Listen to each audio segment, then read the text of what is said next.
नेतृत्व जब पैदा करोगे तो दिशा मिलेगी, दिशा मिलेगी तो दशा सुधरेगी। हमारे पास में है ही नहीं कोई, एक भी आदमी। जितने वोट मांगते वो नेता नहीं है। जो आपसे भीख मांग रहे वो नेता नेतृत्व देंगे? पैसा भी मांग रहे हैं, नोट भी मांग रहे हैं, वोट भी मांग रहे हैं, वो नेता है? कौन है नेता? तो नेतृत्व करता है। हाँ, तो जो मैंने पहले मानव की प्रजातियां बताई थी 5, ये समझ मेरी बात नहीं। नेता नेता बनाएगा कौन? समाज। भागवत को किसने बनाया? अजी मारपीट के किसी टांटा बैठ जाओ तो हरिया उससे क्या थोड़ी नेता? वो नेता थोड़ी गुंडे हो। मारपीट के जो सिर पे बैठे वो तो है गुंडा है, गुंडा। और कहाँ से हो गया? मारपीट में बैठे नहीं, मारपीट के किसी को टांटा बैठा दे, मक्का रखा, कैसे रखा देगा वो? तो मारपीट के बैठा, वो तो इच्छा ही नहीं थी उसकी। तो नेता बनाना, नेता एक होना, ये दो अलग अलग बात है ना। देखो, समाज नेता बनाता है किसी की पर्सनैलिटी को, किसी के व्यक्तित्व को, किसी के उसको देख कर जिसमें नेतृत्व है, जिसके पास विजन है, वो जब चलता है बेसिकली असलियत में तो ये होना चाहिए कि समाज उसकी नेतृत्व को देखे कि वो दिशा क्या है और उसको सपोर्ट करके उसे नेतृत्व दे। रियलिटी में तो ये है बात। होता क्या है आमतौर पे, यहाँ जैसे कोई नेतृत्व अगर करने लगता है समाज का, तो गद्दी पे बैठे लोगों के पैरों के नीचे की जमीन खिसकने लगती है। तो फिर अपने ही लोग, मतलब जो अपने थे, वही लोग फिर उसकी जड़ काटने पे लग जाते हैं। अच्छा, ये देवेंद्र भाई बहुत अच्छी बात कर रहे हैं। इनको एक बीजेपी का आदमी आता है, प्रधानमंत्री मोदी, और ये खड़ा करता है, ये आपके समाज का नेता है, आप इसके पीछे खड़े हो जाओ। अब ये नेता बचा है आपका? अब कहाँ बचा? अब तो उनके हो गए। अब ये उनके, आपने जो बोला था ना गुलाम, हाँ, वो अबे गुलाम कैटेगरी में आ गया ना फिर तो ये। वही है। समाज भी तो उसी को स्वीकार, जो समाज का भरोसा विश्वास जीता। तो गलती समाज की है ना, गलती समाज की है नहीं, ना। समाज की भी उनकी इसमें थोड़ी है। गलती नहीं मानेंगे हम इसमें ये मानेंगे कि समाज को सिखाया किसने। भाई आप एक बार थोड़ा सा कैलकुलेशन करके देखो कि आज तक कितने टीचर्स ऐसे हैं समाज में, आपके पास, हमारे पास, जिन्होंने कभी स्कूल में बच्चों को नेतृत्व करना सिखाया हो, जिसमें बच्चों को सिखाया हो, विजन देना सिखाया हो। जीरो है ना। अच्छा, जब कोई सोचना स्कूल नहीं, सिखाया हो, छोड़ो। सोचना ही सिखाया हो, छोड़ दो, ठीक ये है तो ना। बाकी सब चीजें बहुत उससे ऊपर बड़ी है। आगे चले जाओ, कोई वकील आपको आपके अधिकारों की रक्षा करना सिखाया हो? मतलब विजन देना, सोचना, नेतृत्व करना कुछ सिखाया ही नहीं ना कभी। और अच्छा, आप में ये से काम कितने लोगों के पास में संविधान है? किसके पास भी नहीं है। हाँ, कितने उसके क्लॉज हमको पता है। जब जरूरत पड़ती तब तभी देखते हैं। तो जो देश संविधान से चलने की बात हम करते हैं, वो अगर हमको रास्ता ही नहीं पता, कहाँ पहुंचोगे? तक पता नहीं है जी। बताओ। वही तो सबसे बड़ा भाई। कहानी ये है, देखो असल बात तो ये है कि समाज को दिशा दिखाने का काम शिक्षक करता है, और शिक्षक बच्चों को तैयार करता है, और शिक्षक को समाज तैयार नहीं कर रहा, शिक्षक को वही रॉकफेलर फाउंडेशन की एजेंसी तैयार कर रही है। तो समाज को क्या दिशा दिखाई जाएगी वो वही लोग तय कर रहे हैं। बेसिकली फंडा ये है। तो शिक्षक हमारा होना चाहिए, और हमारा शिक्षक होने का मतलब है स्कूल हमारा होना चाहिए। हमारा मतलब गांव तय करेगा। ये बात गांव के पास बैठ करके चर्चा में जब तक नहीं आएगी कि भाई तुम ही बताओ ना, तुमको कैसा जीवन जीना है, ये तुम तय करोगे कि कोई और तय करेगा। और अब तो आपका बच्चा अब एक काम कर रहा है सिर्फ कि भाई डीसी का ऑर्डर है, तो वो डीसी का ऑर्डर पढ़ के सुनाने का काम कर रहा है खाली। आदिवासियों में भी उन्होंने कलेक्टर बना दिया, आदिवासियों के बंदे ही कलेक्टर बना दिए, तो आदिवासियों का बच्चा भी वो कलेक्टर बन के कह रहा है मैं तो तुम्हारा ही हूं, पर क्या करें, सरकारी आदेश है। क्योंकि उसको ट्रेनिंग में सिखाया गया है कि उसको ट्रेनिंग में क्या सिखाया, व्यवस्था के इतने स्तंभ होते हैं, जुडिशरी ना, ये ब्यूरोक्रेसी, फलानी ढिमकानी, और ये ऐसा करके वो पिलर्स हैं, इससे देश चलता है। तो वो बच्चा जो सीख रहा है स्कूल के टाइम पे, कॉलेज के टाइम पे, यूपीएससी की तैयारी के टाइम पे, दूसरे पेपरों की तैयारी के टाइम पे, उसके दिमाग में ये पक जाता है कि व्यवस्था इन्हीं से चलती है, मैं क्या व्यवस्था चाहता हूं, ऐसी व्यवस्था बनाने का कोई प्रोविजन हमारे पास है नहीं। वो मान लेता है उसको ऐसा करके। 10 लाख आदिवासियों का मोर्चा आया था दिल्ली में। हाँ, उनका नारा था जमीन बचाओ आदिवासी बचाओ। संविधान बचाओ, ये भी उसमें नारा था। हम्म। मैं बोला तुमको जंगल से निकालने का 9 लाख आदिवासियों को फरमान आया, जंगल से इनको निकालो, ये ट्रेसपासर है। कौन ट्रेसपासर है? आदिवासी, मालिक, जंगल में जो ट्रेसपासर है, मालिक है। मालिक है। वो ट्रेसपासर बनाते वक्त अरुण मिश्रा करके एक जज था सुप्रीम कोर्ट का, उसने ऑर्डर दिया था कि ये 9 लाख लोगों को जंगल से निकाल दो, ठीक है। मैंने उनसे सवाल पूछा, उनके मोर्चे में जाके मैंने बात किया, मेरे को भाषण देने का, क्योंकि बहुत सारे लोग जानते थे मुझे। तो मैंने उनको पूछा कि जो ऑर्डर आया है वो संविधान से आया है या संविधान के बाहर से आया है? तो चुप हो गए नेता सब। ऑर्डर सुप्रीम कोर्ट ने दिया, सुप्रीम कोर्ट संविधान के अनुसार है। सुप्रीम कोर्ट को जो फाइंडिंग दिया, जो सबूत दिया, वो किसने दिया? तो हर स्टेट के 22 स्टेट के जो आदिवासी मंत्री थे, आदिवासी सेक्रेटरी थे, ट्राइब के चेयरमैन थे, ये सब लोगों ने फीडिंग दिया कि इतने लोग ट्रेसपासर हैं। ये क्या कर रहे थे जब ये फीडिंग दिए जा रही थी? तो आदिवासियों के नेता, ये नेता है नहीं। और ये सोचा नहीं कि ये मेरे इससे, ये मेरे देने से, ये मेरा जो सर्कुलर जा रहा है, ये मैं जो नाम दे रहा हूँ, ये साले पूरे जंगल के निवासी है और इनको ट्रेसपासर नहीं बोल सकते। उन्होंने तुरंत दे दिया, सुप्रीम कोर्ट ने ऑर्डर दे दिया। अब संविधान बचाओगे कि जमीन बचाओगे? यही आपके साथ भी हो रहा है, यही हमारे साथ हो रहा है पूरा का पूरा। अगर वो नहीं लड़ते ना, हरियाणा, मैं तो धन्यवाद देता हूँ बार बार कि हरियाणा और पंजाब इकट्ठा होकर नहीं लड़ता किसानों की लड़ाई जमीन की, तो आज जैसे 65% इंडिगो का शेयर हो गया, इंडिगो के फ्लाइट उड़ नहीं रहे, किराया 60,000 70,000 रुपये हो गया, वैसे 1 किलो बोरे का आटे की कीमत हो जाती थी 1 लाख रुपया। खाओ साले, जियो कैसे पैसे करोगे? खा के दिखाओ। असल में क्या हुआ कि समाज में एक बहुत बड़ी गड़बड़ हुई। एक वो सबसे बड़ी गड़बड़ ये हुई कि जो सामाजिक लोग थे, उन लोगों को जो राजनीतिक लोग थे, हमारे यहाँ जो मतलब व्यवस्था चलती थी वो समाज से चलती थी, और ऑर्डर पास करने का काम मतलब ब्यूरोक्रेसी से करवाता था, राजनीति करवाती थी। राजनीति करने वालों के ऊपर जो प्रेशर रहता था वो समाज के लोगों का रहता था, जो सामाजिक लीडर हुआ करते थे। उसमें हमारी पंचायतें, हमारी खाप पंचायतें, हमारे दूसरे संगठन, सामाजिक संगठन वो हुआ करते थे।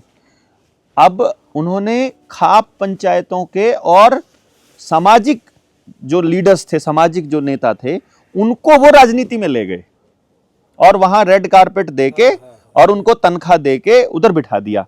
तो अब समाज नेतृत्व विहीन हो गया, समाज नए नेता नहीं खड़े कर पाया। कैसे हुआ बता दो? हाँ, आपको बता दूं ये कैसे हुआ? हाँ, कैसे हुआ? देखो, जब संविधान लिखा जा रहा था तो गांधी ने बोला था कि समाज केंद्रित होना चाहिए, और अंबेडकर ने बोला समाज ने सबसे ज्यादा शोषण किया है तो ये व्यक्ति केंद्रित होना चाहिए। जिस वक्त आपका संविधान व्यक्ति केंद्रित हो गया, उस वक्त समाज का ढांचा आपका टूट गया पूरा। आप जो बता रहे हैं ना, वो उसके बाद की बीमारी है। हाँ। लक्षण पूरे जो थे वो वहां हुए शुरू, कि उन्हें समाज केंद्रित बनाया ही नहीं। अगर समाज केंद्रित ढांचा होता तो समाज तय करता। अब व्यक्ति केंद्रित ढांचा है, व्यक्ति तय कर रहा है। कलेक्टर होता है वो तय करता है, मंत्री होता है वो तय करता है। अगर हमारे संविधान में समाज केंद्र होता तो हमारी खेती लूटी नहीं जाती, हमारी जमीनें, फसलें लूटी नहीं जाती, हमारी नस्लें लूटी नहीं जाती। वो किया नहीं। संविधान में खाली इतना है, ह्यूमन चार्टर जो बनाया है वो वहाँ का ह्यूमन चार्टर है। कहाँ का? यूनो का। और यूनो का ह्यूमन चार्टर किसने बनाया मालूम है आपको? जिसने गांधी को 9 साल पूरी तकलीफ दिया। कहाँ पर? साउथ अफ्रीका में। जो वहाँ का गवर्नर भी था, वहाँ का होम मिनिस्टर भी था, पंतप्रधान भी था। वो जब यूनियन चार्टर का चेयरमैन बना ह्यूमन राइट्स का, तो उसने गांधी को याद रखा, उसको चप्पल दिया था गांधी ने आखिर के साल में, बना के चप्पल उसको पहना दिया था कि ये मेरे तरफ से चप्पल है। वो जिंदगी भर पहना नहीं वो चप्पल। 1-2 बार जब पहना तो उसको लगा मैं इतना बड़ा नहीं हूँ कि गांधी की बनाई हुई चप्पल मैं पहन सकता हूँ। वो जब उसको मारा गांधी को, तो उसके 1-2-4 महीने के बाद वो भी मर गया। उसने गांधी के वक्त जो संवेदना दी थी कि मेरे शरीर का मांस टूट गया। एक दुश्मन बोल रहा है उसके बारे में, वो बोल रहा था कि समाज का केंद्रित यहाँ संविधान बनाओ। वो मर गया 48 में, मार दिया। क्योंकि मारा ही उसी लिए था, उसने बोला था कि आर्थिक आज़ादी दूंगा, सामाजिक आज़ादी दूंगा, सांस्कृतिक आज़ादी दूंगा, धार्मिक आज़ादी दूंगा। मार दिया। बताया 55 करोड़। अरे मेरे महाराष्ट्र के किसानों का 750 करोड़ रुपए बकाया था अंग्रेजों के ऊपर, ये 55 करोड़ की बात कर रहे साले। एक मेरा कारंजा डिस्ट्रिक्ट है जहाँ सबसे बड़ा कॉटन का ये था, आज भी वहाँ की ट्रेन चलती है, अंग्रेज चलाते ट्रेन, शकुंतला नाम की ट्रेन जैसे यहाँ चलती है ना, वहाँ भी चलती है नैरो गेज। उस अकेले तहसील के 750 करोड़ रुपए अंग्रेजों के तो बकाया थे। गांधी को बचाने के लिए पूरे दान कर देते वो किसान, वो ताकत थी हम लोगों की, आज भी है, मगर हम कभी समझे ही नहीं। और इसके लिए बहुत ये चाहिए हमको, अभी पेशेंस चाहिए और प्रबोधन चाहिए। अमेरिकन ट्विन टावर गिराया था तो किसी ने कनपट्टी पे बंदूक रख के नहीं गिराया था, किसी ने उनके माँ बाप का किडनैप करके नहीं गिराया था, प्रबोधन से गिराया था। और हमको तो एलर्जी है प्रबोधन से, पूरे किसान समाज को। किसान जब बैठते हैं ना 50, तो एक आदमी की सुनते हैं और बाहर जाके चर्चा करते हैं। खुद को बहुत होशियार समझ रहा था, खुद ही साला शाना है, हमको तो कुछ समझता ही नहीं, मैंने भी पढ़ा है। देखो ये चक्कर ब्राह्मण क्या नहीं होता कहता है, ब्राह्मण क्या बोलते हैं मालूम है? मोहन भागवत ने अगर बता दिया ना कि आज सूरज पश्चिम से उगा था, साले एक स्वर में बोलेंगे सूरज पश्चिम से उगा था, क्योंकि उन्होंने नेता जब चुना है तो ये तय कर लिया है कि ये जहाँ ले जाएगा वहाँ जाना है हमको, क्योंकि ये हमारे बेहतरी के लिए सोचेगा, ये विश्वास है। हमारे नेता को तो हम 1 मिनट में ख़त्म कर देते हैं। सबसे बड़े नेता हंता, मतलब नेता की हत्या करने वाली कोई कौम होगी तो किसान कौम है, हम नेता पैदा ही नहीं होने देते। इसमें एक और इसको हम इस एंगल से भी सोच सकते हैं कि किसान कौम को जिस तरह का नेता चाहिए शायद वैसा नेता निकला नहीं, क्योंकि किसान कौम स्वतंत्र कौम है, वो कौम गुलाम कौम है। जो वो अगर मोहन भागवत बोले कि पश्चिम में निकला और वो बोल दें कि पश्चिम में निकला, तो वो अगर फॉलो कर रहे हैं इसका मतलब वो गुलाम कौम है उनकी। हम भी वो करें जरूरी नहीं है, और हम भी वो करें जरूरी नहीं है। अभी हमारा क्या काम है, जो मैं इसको समझता हूँ, जैसे आज अपन बैठे हैं बात करते हैं, फिर लगातार करते रहते हैं, कभी हम 1000 में करते हैं, कभी हम 100 में करते हैं, कभी 500 में करते हैं और करते जा रहे हैं। इसका पर्पस ये है कि भाई आपके अंदर बहुत सारे क्वेश्चंस और बहुत सारी चीज़ें होंगी। जैसे हम लोग इतने साल बोले कि 4 साल बोल लिए, अभी तो 4 साल तो मोर्चे के नाम पर ही बोले। अगर अब इस बोलने के बाद आप में से कुछ लोगों को बोलने का मन कर रहा है, तो अब मोर्चा आपको एक प्लेटफॉर्म दे रहा है बड़े लेवल पर कि अब उतर जाओ, जैसे हमने किया।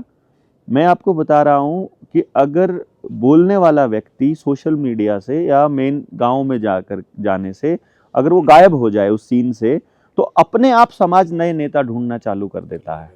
आप एक गांव में मीटिंग करके आओगे ना, वहीं पर आपको एक दूसरा व्यक्ति मिल जाएगा, वो बोलेगा यार मेरे गांव में भी आपकी मीटिंग करानी है, अपने आप मिल जाएगा। उससे हम डर रहे हैं बेसिकली ना, उस काम से कि हमें वो काम करना चाहिए कि नहीं। आज अपने पास इतने सारे लोग तैयार हो गए हैं, अगर वो निकलेंगे ना तो रोज की रोज, मतलब अपने अभी ऐसा हो सकता है कि डेली 500 गाँव में एक मीटिंग हो सकती है, ये प्रबोधन। फिर वहां से जो समझ वाले लोग निकलेंगे ना, फिर वो फिर चिंतन करेंगे, फिर बहस होगी, फिर किसी निर्णय पर पहुंचेंगे, नहीं पहुंचेंगे फिर एक और रख लेंगे, फिर एक और रख लेंगे। मतलब अगर मैं ये मान चल रहा हूं कि 2026 और 27 का भी साल अगर हम लोग, मतलब 26 में तो हम लोगों को किसी डायरेक्शन में जाना ही जाना है, क्योंकि ये 26 का बहुत क्लासिकल साल होने वाला है। इस साल में बहुत चीज़ें बदलने वाली हैं, बहुत ज़बरदस्त चीज़ें बदलने वाली हैं। मतलब अंडरस्टैंडिंग जो लोगों की है वो इस लेवल पर उठने वाली है कि लोगों को आंख बंद करते ही सब दिखाई देने लग जाएगा, और वो चीज़ें फिर अपने आप मालूम पड़ जाएगा उनको करना क्या है। फेंक देंगे वो सारा कुछ जो हम कह रहे हैं ना ये, लेकिन उससे पहले बोलना पड़ेगा बहुत सारी चीज़, ताकि जिस दिन उनको समझ में आए उस दिन उनको ये पता लगे कि ये क्यों बोल रहे थे। आज हम जो बोलेंगे, मैं आपको पहले बता रहा हूं, अवेकन आदमी ही आपकी बात को समझ पाएगा, केवल जागृत आदमी समझ पाएगा आपकी बात को, अंदर से सॉलिड निग्गर आदमी समझ पाएगा। जो अभी तक जागृत नहीं है वो नहीं समझ पाएंगे। लेकिन जागरण का काम कैसे होता है वो आप सब लोगों ने देख लिया, ऐसे ऐसे होता है वो, ऐसे मतलब गए थे और जागृत होकर के आ गए। अब सब साफ दिखाई दे रहा है, पहले सब अंधेरा था, पहले दिख रहा था कुछ पॉसिबिलिटी नहीं दिख रही है, और फिर दिख रहा है इतनी रोशनी है, इतना सब कुछ है। तो वो जागरण जो है वो मात्र एक चुटकी भर की, मतलब एक ऐसे ऐसे बजेगा और सब हो जाएगा, टेंशन नहीं लेने का है वो। लेकिन उससे पहले इतना मतलब हमारी आवाज इतनी चलनी चाहिए, पब्लिक के अंदर इतनी चली जानी चाहिए कि जिस टाइम जागरण हो उस टाइम उस आदमी को बोलने के लिए शब्द हो, अपनी बात बताने के लिए, वरना शब्द ही नहीं मिलेगा, क्यास हो जाएगा। उस क्यास से बचने के लिए बोलना जरूरी है। इसीलिए ये लोग मतलब उतारने जरूरी हैं। अरे कल की बात ले लो आपकी, हाँ ऐसा कौन पालक था, माँ थी और बाप थी जिसको लगता नहीं कि मेरा बेटा व्यसन मुक्त रहे, हाँ। अच्छे से पढ़े, उसकी जिंदगी अच्छी हो? किसको नहीं लगता है? 100%, 100% लोगों वहाँ को था ही लगता नहीं है, कोई ऐसा। है ना? तो 100% लोगों की अपेक्षा है, जो 100% लोगों की अपेक्षा है पूरी क्यों नहीं हो रही है? सवाल नहीं उठना चाहिए हमारे दिमाग में कि 100% लोगों की अपेक्षा है कि ये होना चाहिए, हो क्यों नहीं रहा है? क्योंकि हमारा संगठित प्रयास नहीं हो रहा है। वो लूटने वाले रोज दारू के गुत्ते पर इकट्ठा होते, पान की पटपरी पर इकट्ठा होते, लूटने का प्रबंध करते हैं। और वो चाणक्य था कि नहीं था, झूठे ही था चाणक्य मेरे हिसाब से। वो बोलता है कि इस देश का अहित होगा तो दुर्जनों की दुर्जनता से नहीं, सज्जनों की निष्क्रियता से होगा। हम बैठे हैं निष्क्रिय होके। अभी ये मुझे इतना बहुत अच्छा लग रहा है कि आप बैठते हो, चर्चा करते हो। ये मैंने अभी यूपी में भी शुरू करवाया, मैं महाराष्ट्र में भी शुरू किया, मध्य प्रदेश में भी। इतने पैसे देने वाले मध्य प्रदेश में लोग मिले, सॉफ्टवेयर इंडस्ट्री वाले, ये जो ओयो का होटल वाला है ना, वो आया था। भैया मेरा नाम कहीं नहीं आएगा, जितने चाहिए उतने पैसे हम आपको प्रोवाइड करवा देंगे, आप कुछ करो। तो लोग चाह रहे यार, 100% लोग चाह रहे, हो क्यों नहीं रहा है? क्योंकि करने वाला कोई नहीं, करने वाले बहुत कम हैं। करो। यहाँ पर क्या गड़बड़ होती है कि पीछे लगने वाले लोग तो हैं ज्यादा, सबको क्या चाहिए कि बता दो क्या करना है। नेता बनो यार। और हम लोग इतना लेट, हम लोग वर्कर इसलिए नहीं चल बनो। रहे हैं, मोर्चा अपना लेट इसलिए चल रहा है, स्लो इसलिए चल रहा है, हम बताएंगे ही नहीं क्या करना है। हम ये बताएंगे ये भी कर सकते हो, ये भी कर सकते हो, ये भी कर सकते हो, ये भी कर सकते हो। करो जिसमें मजा आता है, जो अच्छा लगता है, जिसको तुम लीड कर सकते हो। Because you will have to be leader basically, follower होने की बजाय लीड। ये जो कह रहे हैं ना कि समाज नेतृत्व नहीं दे रहा है, समाज कौन है? हम ही तो समाज हैं। हमें नेतृत्व लेना पड़ेगा और हमें नेतृत्व देना पड़ेगा। मतलब पहले हमें नेतृत्व लेने के लिए निकलेंगे, जब दिख रहा है कि सामने वाला मेरे से बढ़िया बोल रहा है, मेरे से बढ़िया चल रहा है, मेरे से अच्छा विजन है, उसको दे दो नेतृत्व, क्या दिक्कत है? मतलब वो, और जैसे ही 4 लोग बैठे हैं उसमें जो बढ़िया हो वो अपने आप नेतृत्व ले लो, अपने आप आ हो जाता है। जाएगा, वो होगा। देखो मेरे यहाँ एक ये हुआ था, NIT है हमारे यहाँ, नागपुर इम्प्रूवमेंट ट्रस्ट। वो नागपुर इम्प्रूवमेंट ट्रस्ट ने एक कॉलोनी को नोटिस दे दिया कि ये सब इलीगल है, आपके घर ये गिराओ, नहीं तो हम बुलडोजर से गिरा देंगे। वो सब हमारे पास में आए भागते दौड़ते कि सर चलिए। मैं गया वहाँ, मीटिंग लिया, पूरे के पूरे जितने घर थे उतने पूरे के 500 लोगों के परिवार वहाँ के बैठ गए। ज़्यादातर सरकारी नौकर, उनके घर इलीगल घोषित कर गए। तो मैं बोला ठीक है, इसके लिए केस क्यों नहीं डाले आपने? इतने दिन से नोटिसबाजी चल रही, हमारे इसमें लड़ाई चल रही है। बोले कि इसका अध्यक्ष कौन बनेगा, सेक्रेटरी कौन बढ़ेगा? क्यों? मैं बोला क्यों? तो बोले ये बोलता है कि मैं बड़ा बाबू हूँ, वो बोलता है मैं सुपरवाइज़र हूँ, वो बोलता है मैं फलाने इस पे हूँ, तो मुझे अध्यक्ष होना चाहिए। तो फिर मैं वो बूढ़ों से पूछा कि मैं बोला क्या चाहते हो आप? तो बोले वो होना चाहिए। तो मैं बोला सब हट जाओ, मेरे को 30 साल के नीचे वाले लड़कों से मिला दो, आपके सबके बच्चों से। और उनको मैंने बोला कि आपका अध्यक्ष कौन होगा? सब ने मिलके एक नाम 5 मिनट में तय कर दिया था। क्योंकि वो लड़ाई नहीं थी बड़ा बाबू छोटा बाबू वाली लड़ाई नहीं थी, वो लड़ाई थी घर बचाने की लड़ाई।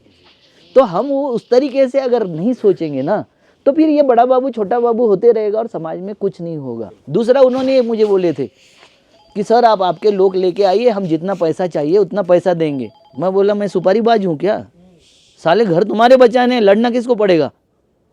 तुमको लड़ना पड़ेगा। नहीं हमारे बच्चे अगर फंस जाएंगे तो कोर्ट केस होगी, और मेरे बच्चे फंसेंगे तो क्या होगा? बोला उनके कोर्ट केस हम लड़ते रहेंगे, ये सब नहीं होगा। तुम अगर खड़े रहोगे, तुम्हारी महिलाएं खड़े रहेगी तो होगा।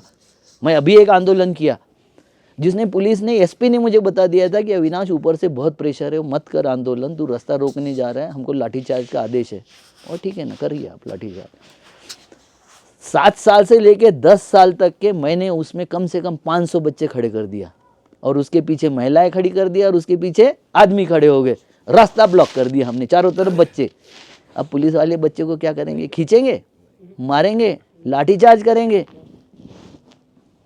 साले चुपचाप हो गए। वो सर्कुलर वापस हो गया जो हो रहा था हमारी जमीनों का, सर्कुलर वापस हो गया। हमारे बच्चे लड़ना चाहिए, हमने लड़ना चाहिए, हमारी महिलाओं ने लड़ना चाहिए।